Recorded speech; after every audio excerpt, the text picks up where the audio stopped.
Hwaini wa muthenya wa keri munini wa president Rigathi Gachagua ekinyetie kaunti-ini ya Uasin Gishu kuria aruguritie mihango ya waki wa barabara ya mukira ya kuma National Oil guthii Sports Club nginyagia barabara ya Muge kuria eranĩire ati barabara iria irarugamite Eldoret ni ikurikio. Minister wetu Kipchumba tumemwambia ahakikishe hii Eldoret imekaa kama city, na kwa hivyo hii ni moja na iko zingine ataeleza.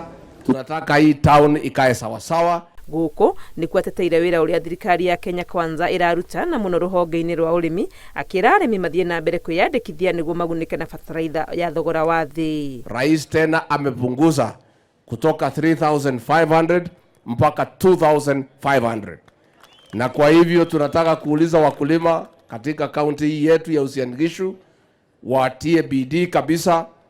Hii fertilizer na kuja ya short season, wachukue bolea, waingie kwa shamba, walime sawa sawa niguo gutigirira arĩmi ni magunika kumana na magetha mega ma kimera giki. Augite ati thirikari ni kũgũrĩra arĩmi mbembe na thogora wa igũrũ na oho marĩhwo na ihenya. Tunataka kufungua National Cereals and Produce Board ya kuchukua mahindi, na hivi karibuni tutatangaza bei, na tunataka hiyo pesa ikipatikana, hatutaki mambo ya mabroka, italipwa ukilete within 48 hours unachukua pesa yako unaenda.